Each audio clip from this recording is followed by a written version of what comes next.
Hey, if you clicked on this video, either you are sick of dumb streaming recommendations or you also feel like good horror movies are disappearing faster than phone storage after a capybara photo shoot at the zoo.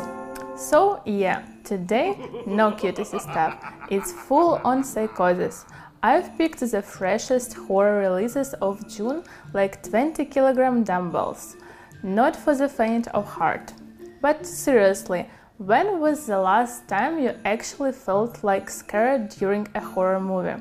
Not because of a jump scare, but because of the idea behind it. June 2025, the month horror stopped being just movies. They became thrills. Let's go! It's gonna be like techno at 4 AM, brutal, rhythmic, and sometimes you'll want to close your eyes. Dangerous Animal, a psychological trip with sharks for dessert. Cannes, May 17, director's fortnight. Boom.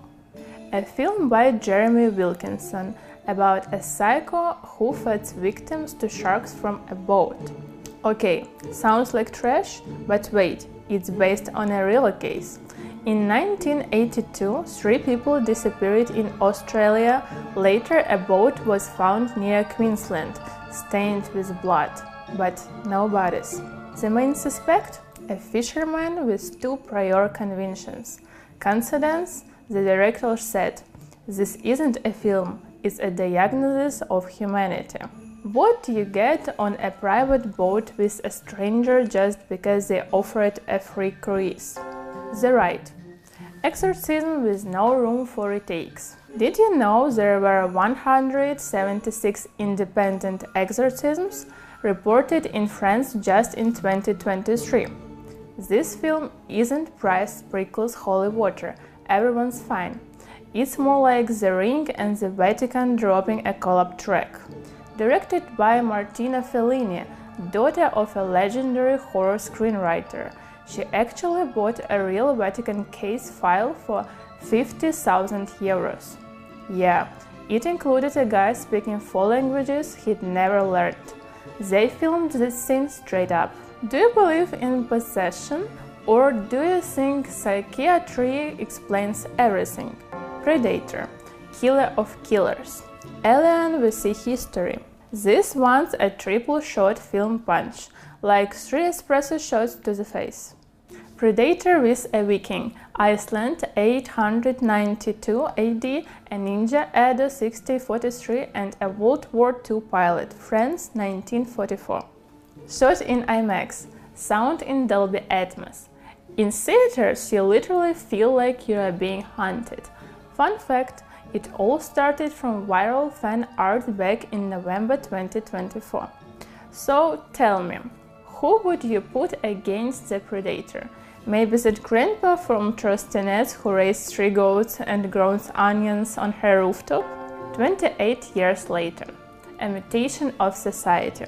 A follow-up to 28 days later, 2002, and 28 weeks later, 2007, but this one set on a remote Scottish island. The twist? The community there started altering their DNA to not fear the virus.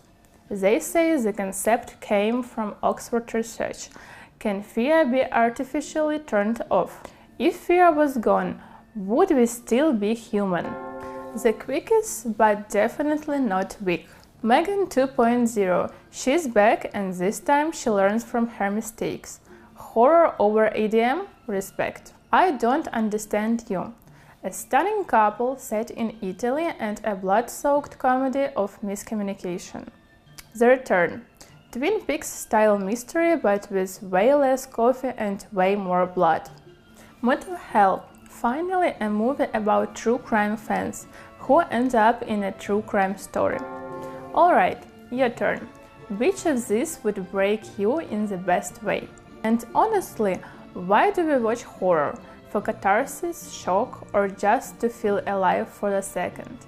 If you are not scared, hit that follow button. I'll be posting more breakdowns, viral food tests, gastro-fantasy stories and reviews of weird places where you can experience horror IRL. And if you are scared, hit follow even more. We'll be scared together. It's more fun in the dark. That's it for now, but as Predator would say, we'll meet again.